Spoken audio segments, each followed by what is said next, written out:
Thinking of investing, working, or starting a business in the cannabis industry? We've got you covered right here on Plant Problems. Hosted by Tony Frischknecht, Plant Problems takes a different approach to cannabis than what you're seeing and hearing from the mainstream media. Come along with Tony and be in the know about how to invest, work, or start a cannabis business. Let's get the show started with your host, Tony Frischknecht.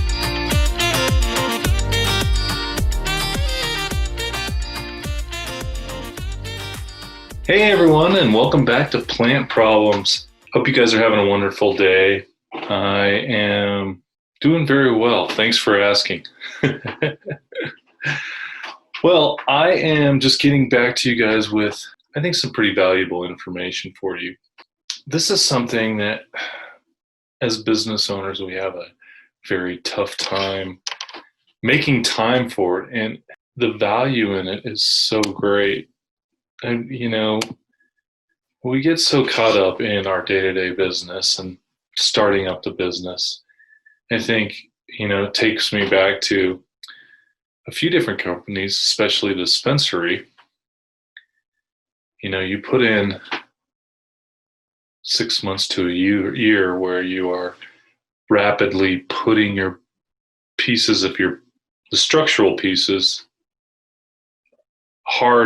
I would say hardware type pieces together, like your grow, all your equipment, also dealing with all your construction checklists that you have to get done, not only on the grow side, but then you have to go over to the dispensary side where you've got POS systems you're installing. You're installing, for those of you, POS is point of sale systems, so your registers, which track all your sales.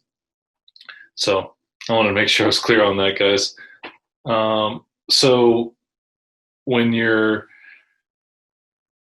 in the thick of it for a good year and a half, depending on how big your company is, all of a sudden you're opening, right? So you rush to open. Most of us do anyway, because we are missing sales opportunities, and we got to start getting some income coming in to start paying for all this stuff that we just invested into. So you've got that happening, and that becomes your day-to-day, is just getting that machine running and starting to create sales. So you're doing that, and then 2 years goes by, and you're just tired from 24-month sprint. Right? So 2 years goes by, and then you start getting into just habits of, well, what do I do next? I'm just so burnt out. And it's really easy to get burnt out when you're in this industry. Of course, this is all industries, but I know from experience in this one. So lastly, which a lot of us make the mistake of, I know I have, is we kind of take our foot off the gas and say, oh man, I just need to relax for a while. It's okay. I want you to let you guys know, it's okay to stop and look at your business and say, all right, I've created something amazing. We're making sales now. Things are happening. However, there's so much more, right? And understanding how to really increase your margins, and also coming up with stuff that actually sells in your stores. The hard part about this industry is that there's very little data or analytics that are available out there to us as business owners, especially the new emerging markets, places like Massachusetts, and I think Illinois would be another good one. The information is just so new that a lot of the times you kind of got to take it with a grain of salt, because there's issues with collecting the data consistently, and also understanding really what you're looking at. Because this does take some time, especially for you store owners out there. How do I know what to buy, when to buy it, and how much of it? I mean, this is a retail problem that's happened for, over 100 years in some places, right? So taking that and going, okay, I've got my business running. How do I start fine tuning it? Well, analytics, right? It's a great way to do it. And for so long in Colorado, we didn't have any of it. We had nowhere. Basically, we had the store front that talked to the customer, and we listened to the customer, and that's how we got our information. That is a great ground level, but unfortunately, it doesn't tell you what's happening throughout the entire state. So it's nice to get some more feedback then from customer A and customer B. This also helps, again, going back to a lot of what I've talked about, associations around other business owners and see what they're selling. That's always good when you're having camaraderie or you're having drinks or, whatever you're doing, dinner. Then you can have these types of discussions where that's how you can see what else is happening in the industry. Well, so for you, those that are in new states that are opening up and new regions, that is a very good place to start, just to try to gather some business concepts from other people, what they're doing in their stores to see what sales and what's happening. Of course, you're going to have in your point of sale system, you're going to have track all these sales, but you're not always going to get verbal feedback from customers that aren't going to say, yeah, it wasn't very good, I don't like it. So you can see a spike in sales and then all of a sudden you buy it, and next month nobody comes back to purchase a topical or concentrate or whatever you may have. So understanding that there's so many sides to get analytics and collect them. Well, today I want to share a company with you guys, and I am going to share some data with you. The company that I'm sharing the data from is BDSA. It used to be BDS Analytics. They've been around since 2015, and they use a point-of-sale software called Green Edge. So this is tied directly into the store's POS systems. So it's very accurate. Now, the accuracy, I was told a long time ago, is also depends on the implementation or the gathering of the data that's put into it. So like we saw in Colorado, the longer our program went on, the better our analytics became. So today I'm going to give you what I like to call analytic download.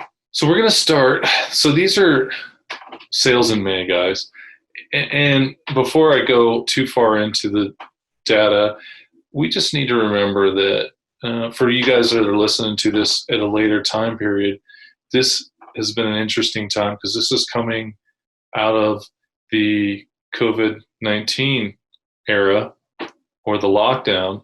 And so there's some interesting data that you need to, when you hear this, just keep this in mind if you're trying to match it up to the current time frame that you're in. Because one thing that you won't see a year or two, maybe 3 years later, you won't see this data, and you'll be like, if you go back and look at old data and try to figure out what happened years past, this might mess with you. So keep that in mind as you're as you're listening to this on the podcast or watching it on the YouTube channel. So Colorado, we had a record month, 191.1 million, up 32% from 2019. That's incredible. I mean, I think that, again, think of the era, the COVID side of this, increase in use. And I don't have this data, but I'm sure alcohol is very much the same. So let's just get on to, I'm going to give you some numbers on a few of the different categories. But if you want more details, you can go to BDSA and check them out, and you can read through your state. Now, of course, they're not in every state, but they are in some of the older ones. So it can give you an idea. And if they're not in your state, maybe you can review a state that's close to you and balance out, hey, what could be coming? What may I look for in the future? So you can kind of project, at least have an idea of what is popular in your area. Because as I read some of these, it was interesting to see that there was some products that were dropping quite a bit over the month of May in 2020. So let's get to this. So flower, 115.4 million, up 38% from 2019. Concentrates, 28.4 million, down 2% from 2019. Ingestibles, 46.9 million, up 8% from 2019. Topicals, 3.1 million, down 38% from 2019. So we've got another, topicals are down. Why is that? Maybe that's worth digging into. I would suggest checking that out. The other interesting one is concentrates. I know they have had lots of different supply issues in California just due to the regulations changing on it. Maybe that's something that is happening with supply. Maybe there was a big batch of concentrates. There was a lot of people that tested positive for pesticides. They had to get rid of them, so they didn't have any. That one seems strange to me. So I would dig into that one if I was looking at some California data. So let's move on to Oregon. Oregon, 103 million. Seems fairly small because Oregon was right behind Colorado. Well, there's been several setbacks over the last few years. And one of the major mistakes that I feel hurt the program in Oregon was the licensed growers. They licensed out so many, I think it was like 400 growers licenses when they opened the program. And then they didn't have any stores to sell the product through. So the licensed amount of stores was like nothing. And that happened for a couple years. But according to BDSA, they have had steady pace of growth over the last 9 months, which is great. Means they've got some consistency, they got some balance. So, with that said, I would look at your state and where you're at and make sure you're not in the same imbalance that a state like Oregon had in their program. If you notice that now, you can adjust. So that's what's great about checking out these other states and seeing where they're at. Okay, let's get into some of the data here. Flower, 49.4 million, up 121%. Okay, that's huge. I'll go back to that. Concentrates, 27.2 million, up 63% from 2019. Ingestibles, 14 million, up 59% from 2019. Topicals, 800,000, down 11%. So now we've got that's 3 states that are down in topicals. So that's worth looking into if you're a topicals maker. Let's go back to some of these high numbers. Okay, if you didn't just hear me a couple minutes ago or 2 minutes ago, I guess that would be a few minutes ago. It would be 3, right? So big numbers. I just brought up that they talked about consistently growing at a steady pace for 9 months. I think their numbers and their sales were so in disarray. This is where you're seeing these big jumps. It's good when you look at it on paper, but it's also there some info as a business owner you have to look at, like, well, is that true growth, or is that just because of the way the system was, the licensing program was fouled up the steady growth for these business owners. So I feel for those guys out there in Oregon. They've had a rough go at it. Okay, Massachusetts. This is my last one, and then I'll share some other states you guys can go check out. if I didn't name your state here. So Massachusetts, 34.3 million. However, their governor came out and March 25th, so at the end of March, killed they were deemed non-essential 4-week period. So they had to shut off all adult use, which I think damaged them. Well, I know it damaged them for April. However, they probably got right back into the swing of things.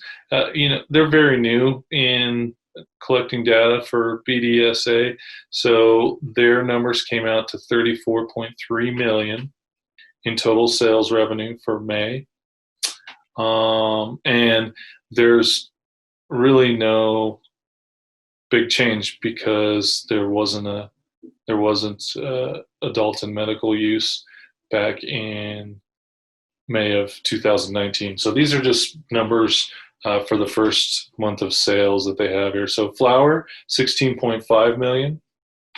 Concentrates, 18.2 million. Ingestibles, 5.5 million. And topicals, 170,000. So there are a few other states. So there's Nevada, Illinois, Arizona. For more information and topic breakdown, some concentrates, you've got live resin, rosin, shatter, vape, wax, ingestibles, beverages, candies, chocolates. These are all these subtopics to the numbers that I just gave to you guys here. So you can go dig, if you want to dig deeper on some of those, I would suggest you go do that. And then if you're really interested too, they have some in-depth business data that you can purchase through them too. And guys, I don't own any of their company or anything like that. I'm just telling you that they're a good source of information. And with that said, before we go, I also want you guys to, when you're investigating any kind of data out there, make sure you have a couple different sources that you're finding this stuff from. As an investor and a business owner, I know it's really easy to just stick to one thing and see what information you're getting from there and kind of trust that. However, it's lazy. You need to keep your options open when you're out there trying to grow your business. And you can't do that efficiently, I should say, with just one set of information you're getting data from. So always keep that in mind and look for stuff that challenges the other information to give you a better overall view of what you're doing. Guys, this has been my analytic download. And so I hope you guys enjoyed the show today and use this for definitely future stuff. I know this data is going to be outdated very soon, but the information that I hope that I was able to give you guys today, you can use through currently now and all the way into the future of the growth of your business. So, hey guys, thanks again for joining me today. I always cherish that I have some listeners out there that are really taking this to heart and using it, because it means a lot to me. I really try to give you guys my point of view, what I think is going to be helpful to you. And the last thing I say is, please go check out plantproblem.com and you can see all my episodes there. Also, I know you guys don't have a lot of time in your day, so whenever you get a chance to leave any type of comment or review on whatever Apple or Google Podcasts or wherever the services you listen to podcasts, please leave me a review. And I also want to thank you ahead of time for taking the time to do so, because it's how we here at Plant Problems create a lot of the information, and we want to make it useful for you guys. So whenever you can do that is always great. Guys, it was great being with you here today, and I look forward to seeing you next time. Thanks again.